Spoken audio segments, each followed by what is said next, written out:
এই শোনেন, হ্যালো, এই শোনেন না ভাই, একটু কথা বলি ভাই, একটু দাঁড়ান। দেখতে পাইলেন যে এরা আসলে এরাই হচ্ছে মূলত সেই সিন্ডিকেট দালাল, যারা বিভিন্ন প্রকার মানুষকে প্রলোভন দেখিয়ে কিন্তু এইখানে এই সদর হসপিটালের তারা টাকা ইনকাম করে থাকে বা মানুষকে বিপদের সম্মুখে ফেলে। আমি কথা বলতে চাইলে কিন্তু তারা দৌড়িয়ে আসলে পালিয়ে গেল। দেখেন ওই যে চলে যাচ্ছে। এরাই হচ্ছে আসলে মানুষের, সাধারণ মানুষ যারা এখানে আসে তাদেরকে এইভাবে জিম্মি করে তারা কিন্তু মানুষের কাছ থেকে অর্থ আদায় করে থাকেন।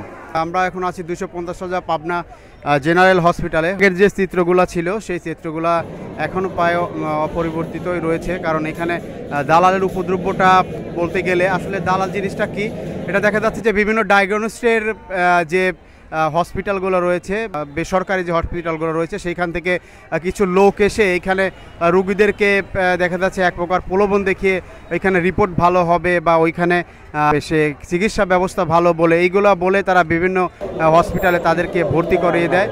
এইভাবেই এই যে সাধারণ মানুষ যারা গ্রামগঞ্জ থেকে এই সদর হসপিটালে আসে, তারা বলছেন যে আমরা দূর দূরান্ত থেকে আসি, আসলে অত কিছু বুঝি না, কিন্তু তারা এখানে রিপোর্টের কথা বলে আমাদেরকে নিয়ে যায় বিভিন্ন ডায়াগনস্টিক হসপিটালে। সেই ডায়াগনস্টিক হসপিটালে নিয়ে এখানে আর্থিক যে ক্ষতিগ্রস্ত তারা এটা হচ্ছে। এখানে দালালে যে আমার একবার হয়েছে ইসিজি সব কিছু পরীক্ষা করানো হয়েছে। আমি যখন ডাক্তার ঢোকে তখন আমি বাইরে গেছি আর এক মহিলার ওখানে রেখে গেছি। আর ওই মহিলাটার যখন ডাক্তার আসছে লিখিয়ে দিছে, তাহলে এগুলো বের করে স্যার দেখবে না, তা না দেখা বাদ দিয়ে হচ্ছে হলো গা আবার লিখছে। আমার ওই রুগী বলছে যে আমার সব কিছু পরীক্ষা করা আছে, আমি পরে করাচ্ছি, আমার লোক আসুক।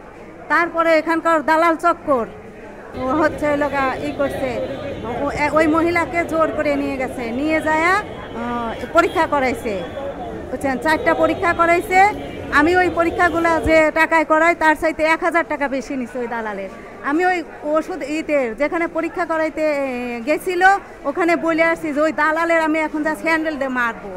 ওই দালালগিরি করবে আসে হাসপাতালে, এত মানুষের হয়রান করাচ্ছে।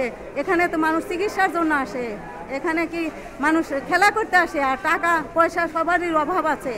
তাই এখানে যদি দালাল চক্করে পড়ে যদি মানুষের চিকিৎসা ভালো না হয় তাহলে আর মানুষ কিভাবে চলবে। এখানে রক্ত রিপোর্ট দেখাবো কত, আমার কাছে আমি বাড়ি নিয়ে যাচ্ছি, আমি এখানে দেখি কি করা যায়। না নিয়ে যেতে চাইছি, নিয়ে যেতে চাইনি, দেয় নাই। এরা এখানে গেলে দালাল, কমিশন খায় দেন নিয়ে যায়। হ্যাঁ, আর একজন যাচ্ছে, দেখেন। এই আপু একটু দাঁড়ান। হ্যালো হ্যালো, এই আপু কথা বলে একটু দাঁড়ান। হ্যালো, এই যে দৌড়ে পালাচ্ছে, আপনারা দেখতে পাচ্ছেন। এরাই হচ্ছে দালাল চক্র আসলে, যারা মানুষের কিন্তু বিভিন্ন সময়ে বিভিন্ন প্রলোভন দেখিয়ে তারা বিভিন্ন হসপিটালে ভর্তির জন্য ইয়ে করে থাকে। দেখেন এখানে এসে দৌড়িয়ে আসলে পালিয়ে গেল, তাকে ধরতে পারলাম না। তো এই হচ্ছে আসলে এই মুহূর্তে পাবনা সদরের অবস্থা।